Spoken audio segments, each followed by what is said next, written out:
it might be time to start watching things a little bit closer. The golden age of crypto might be about to pop off. Watch things closely this next few months. Why? This is from Reuters.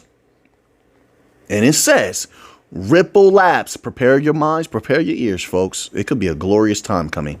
Ripple Labs says US SEC ends appeal over crypto oversight. All of these websites are reporting, and I'm giving it to you from Reuters, but a myriad websites are reporting on this. They're saying they've ended the appeal. Listen, I'm going to read this little bit to you. Ripple Labs said on Wednesday the U.S. Securities and Exchange Commission ended its appeal from a court ruling that the regulator's prior chief had said would make it harder to oversee cryptocurrency markets. The SEC had been appealing the July 2023 decision by U.S. District Judge Annalisa Torres in Manhattan that XRP tokens sold by Ripple on public exchanges did not meet the legal definition of a security. Doesn't this make sense? At the same time, we've heard a lot of rumors about there was some special, I can't remember the words they put to it, but some of you probably will, because they've been talking about this for the last 2 weeks. There's like this special designation that they claim that they're looking at for XRP, and I can't remember, and it's right on the tip of my mind. But anyway, if they did have a special designation for XRP, because, you know, now it's either in or they're considering for it to be in the digital asset stockpile. It's one of those right along with XRP. I think Solana, Cardano. Am I correct in that? So this would make sense, right? It says in a post on X. Okay, they're going to give us the actual quote here. In a post on X, Ripple chief executive Brad Garlinghouse called the end of the SEC appeal a, quote, resounding victory, unquote, and, quote, long overdue surrender. Everything's changing, unquote, by the regulator. Ripple chief legal officer Stuart Alderati posted separately that, quote, Ripple, listen to this, folks. This is what I'm talking about when I say they're about to run the table. There's no way. They're going to sweep the table. This is what Alderati says before I get too excited. Quote, Ripple is now in the driver's seat and we'll evaluate how best to pursue our cross appeal. Regardless, today is a day to celebrate. Wait a minute. You got to break that up. He's putting a lot of thoughts together and condensing them into this one quote here. He's dealing with the media, you know, so he knows he doesn't want to say too much. But that whole Ripple is now in the driver's seat. The SEC is over. They're finished. I mean, overall, they've been altered. The barriers are being removed from all of the different companies. I said this before. If they're going to do it for all these companies, they're just dropping case after case after case after case. If they're unleashing all of these companies now to be able to do business in a way they could not do before, they have to also do it for Ripple. Simple as that. All of those cases had a great amount of similarities. Right? So that's one. So that second part where he says, and he had to say and because he's chaining on an extra thought. We'll evaluate how best to pursue cross appeal. Listen, forget about that right now. This part right here. Ripple is now in the driver's seat. He led with that. Why? But if you put together everything that's come out where they have these so-called political ties, one, they've done all this lobbying. Number two, you have XRP in the digital asset stockpile. Sorry about that little gray hair. You see that? And you get older, you got to deal with those from time to time. You see that right there? I'm getting them in my mustache. So just in case you think something's on my lip, it's not. That's a hair. That's a hair. I know it's weird. When you get older, you think you're going to get a couple of gray hairs all in bunches, but you don't. You get one here, one here. But anyway, I'll just keep it real with you. Yeah, stuff is going to happen. What was I saying before?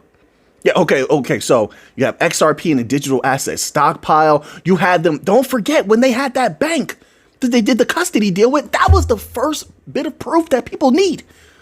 The Ripple is weaving its way into the banks in multiples of ways, ensuring that a great deal of value will come to them, to the XRPL. to XRP. So let's break it down, okay? When he says Ripple is now in the driver's seat, one, they're being unleashed. They're going to be able to deal with all of these different banks that have been complaining in the US in the media openly, folks, openly. The articles that I've been covering are nothing compared to the plethora of articles that are out there. Most of them are going to get buried because they're not going to be exciting.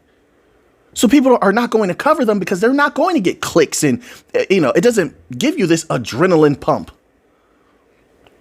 So they're going to get buried. But multiples of articles come out from the banking system themselves saying how they need this technology.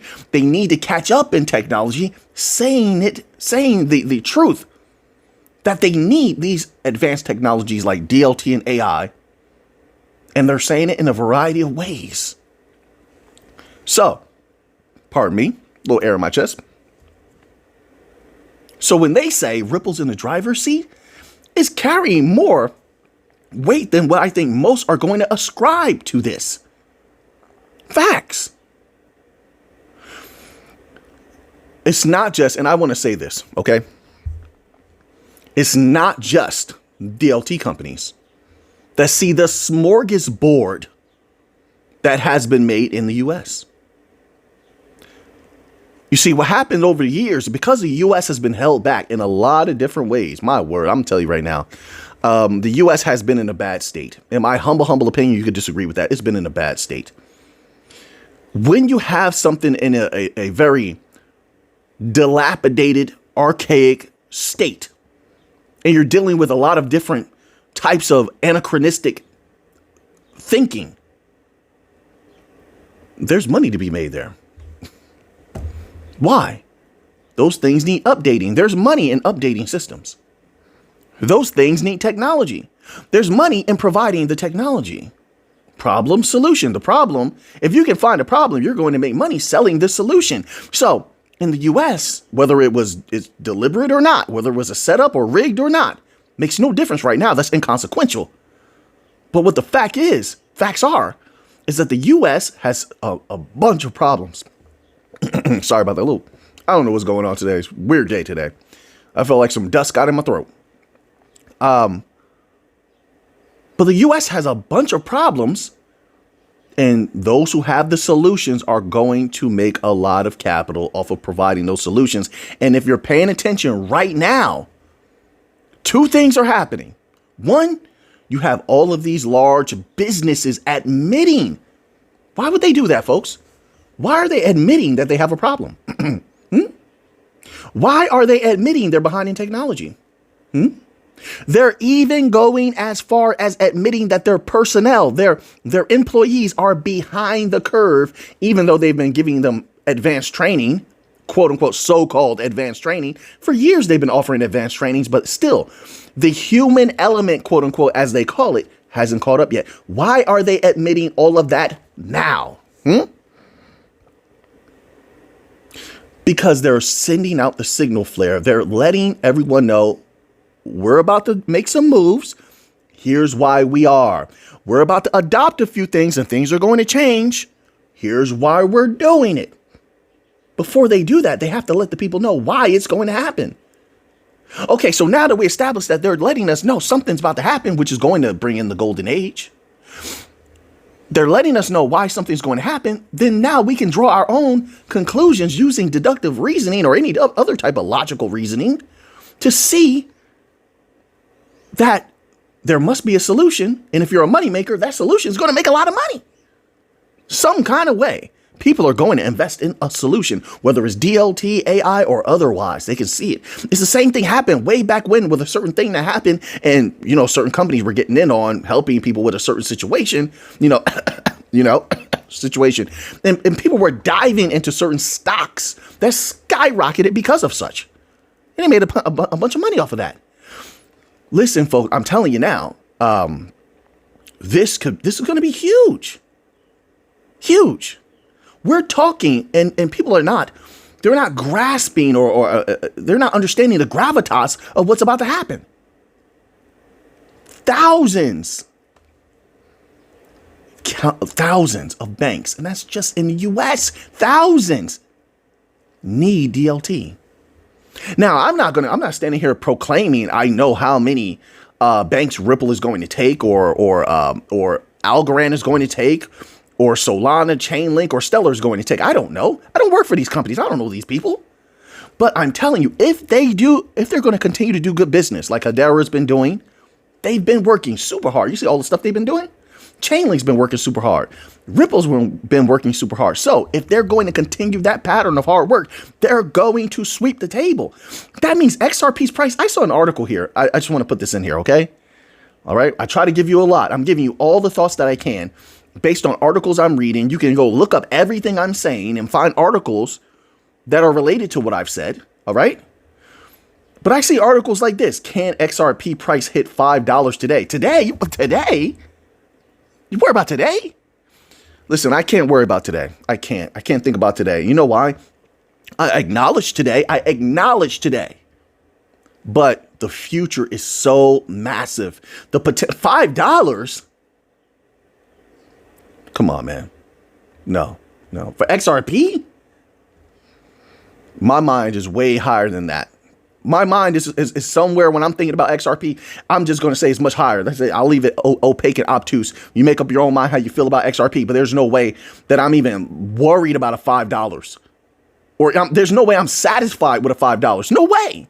That's just me. You don't have to feel that way. I respect my people. A lot of you been here for a long time. All right. I respect a lot of you. That's not me. No way. There's no way. $5. What is XRP right now? Can we go to coin? Can you bear with me 1 minute, folks? Can we go to CoinMarketCap for a second? Huh? Can we find out what's going on today? Let's go to CoinMarketCap. I just want to see what is XRP today, since they're bringing it up $5. So it's in the green. XRP is up, and it's at $2.50. $5. Listen.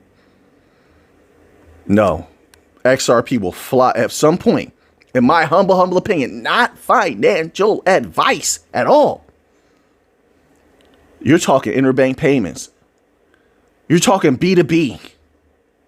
We're talking payroll, right? All these are possibilities, but this is what XRP was designed to do. Private ecosystems.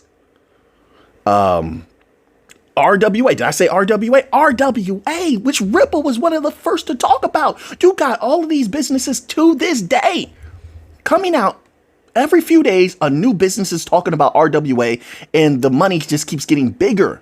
Everything will be tokenized, and Ripple was one of the first to say they wanted to go heavy. Now, have they failed yet in anything that they said? Have they held firm to what they've said and come through a bunch of times? Have they honored their word a bunch of times? Yes. So if they said if that's the case, and that is their pattern, is honoring their word, right? Which you could just take the SEC thing. They said they were going to fight, and they did. They said they were going to fight to the end, and they did. That's proof that they honor their word. Hey, believe it or not, that's up to you. But if that's the case, then I also expect them to honor their word when it comes to interbank payments, at least going after them. B2B. Regular cross-border remittances, payroll, RWA. That's just a few. They haven't even deployed the advanced mechanisms yet. They haven't even done that yet. Once they deploy the advanced mechanisms, they'll really get these banks locked in. The advanced mechanisms make everything even cheaper. That's more money for the banks to play with. That's more money for these companies to save. I don't think people understand how delicious that is. If you run a business right now, and a lot of you do, you do. A lot of you have small and medium-sized businesses. Then you know how delicious it is. I don't know how else to phrase it. When you can save money and play with it, reallocate it. Maybe you're paying yourself a little bit more. I don't know. But most people want to expand. If you're in that situation, then you and I both know how delicious it is to save even more money. That's what the advanced mechanisms are supposed to do. And they said they're going to drop them. When? Who knows? I know that they're doing it strategically. It's what I would do. So they haven't even done that yet. That sprinkles some value onto the pot as well. The US, I said this before, and people, They're writing it off. They're not paying attention to it. The U.S. wants to capitalize on their resources, their untapped resources. You think not? I said this. RWA, real world asset tokenization. You have one of the first companies, and I'm sure they've been working on it behind the scenes, Ripple, that can provide such a service. They're going to be tied into increasingly with other technology companies, which can provide radar or whatever they call it. Was it LiDAR? Whatever it is to scan the grounds. They can run that through the XRPL.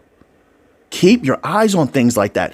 They're already close with U.S. politicians. That's why that matters. So the U.S. politicians want to capitalize on resources. You can tokenize the value of those resources and use the value now before you even get it out of the ground. You think that they're not thinking about that? I'm thinking about that. These people have teams of researchers. They know this. We're going to see, and I said this before, the U.S. is in an age of greed. It's not just the people at the top, the people from the top to the bottom. Everybody's going to feast this time around. This is why you see the volatility there. It's already beginning. This is just the beginning. Wait until everyone jumps in. The prices are going to be boosted up much higher. There's no other way. Hey, I'm just stating what I believe. I'm not trying to convince anybody of anything. That's not my way. So now, we had that. I know I covered that a lot, but that's exciting. So now, let's go here, cover a little bit of Bitcoin before the video gets a little bit too long. Bear with me. So, we have this here. BlackRock Bitcoin ETF hits 6-week high. Will Bitcoin reclaim $90,000 once again? And repetition, this is what they say. You believe this? Repetition is the mother of learning, but also repetition shows you someone actually believes in something. It does. People forget that. It's not just the mother of learning. It shows you someone believes in it. I'm not worried about Bitcoin one bit. I'm going to say it every time. I'm not worried about Bitcoin. Not yet. In the future time, it won't always be like this. It won't. At some point, logically, it doesn't matter if it's the bank coins or the OG coins, the legacy coins, Bitcoin, Ethereum. It doesn't matter which ones they are. There can in the future be a catalyst come out of nowhere, a negative catalyst so powerful, so strong that it causes a massive amount of time of consolidation or a massive crash in price. So I don't expect it to always be this way for Bitcoin. But right now, Bitcoin is a bullish, double on it, bullish squared. So I really don't worry about Bitcoin almost at all. I just keep up with the catalyst, and every single day it's getting bigger and bigger as people show their true colors. As far as they buy the dip, the companies buying the dip, they proved it. And I said that was going to happen. I said, wait till the data comes out, and it did. And what did it show? It showed they bought the dip, which means what? They're still bullish. They're not buying the dip so their clients can lose money. There's no way. Let me tell you something, folks. And maybe some other people are seeing other things out there. They might be. We're all in different spheres. I can admit that. I can only tell you what I'm seeing and what I've read through my research. Clients right now want to make capital, and they're not playing with you if you can't help them make capital. They're giving you a limited time to prove yourself. I'm telling you. They'll move on, and they don't care who you are. There's a lot of big companies out there, a lot of successful companies that claim they can do this and that and increase the value that they'll hold for you. And right now, clients are like, prove it. Prove it. Or they'll take their stuff and they'll go somewhere else. So there's no way a company like BlackRock, this large asset manager, is buying Bitcoin for their clients, holding it so they lose money. They're buying something they don't believe in. Or they're buying something that's supposed to make a pittance, this tiny little amount. No. They're buying Bitcoin under the idea that because nations want Bitcoin. Nations want Bitcoin. Banks are going to get into Bitcoin. There's no way. This is why I showed the South Korea article the other day. You saw the video the other day? And I wasn't so eloquent in that, but once you read the article for yourself, you start to put things together like, wait a minute. So you're just going to sit out this whole Bitcoin run and not make possibly millions up to billions of dollars, depending on how much you acquire, I suppose. Probably just probably a few million. You're just going to sit that out? That's not logical. No. And you're going to allow everyone else, all these other countries and all these other central banks to just make all that capital? If that were true, I'd have to question them. I'd have to question their sanity. There's no way. As a money-making entity, you're going to sit out while easy money can be made. And your logic is because you want to honor the IMF. The IMF doesn't even honor itself. The IMF has to justify why it's so abusive. I mean, no disrespect, allegedly abusive to these countries when they offer them SDRs and mistreat them. And now those countries pretty much have to obey, not free. They're not free. They have to obey. That's who you're going to follow. No way. No. I don't believe it. You're trying to, for lack of a better word, this may sound sophomoric. You're trying to trick everyone so you don't make them too bullish while you acquire Bitcoin quietly. It's been done before. And those individuals admitted they did it. Come on now. No. Bitcoin is poised at some point next year or two. And I think it's going to happen in 2025. I think people better get ready for a shock, or I do. I really feel that way.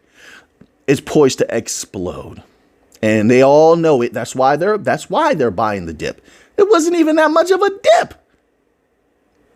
Folks, come on. That wasn't even that much of a dip. And they're so desperate to acquire Bitcoin, they bought it anyway. They didn't even let it go lower, like really low.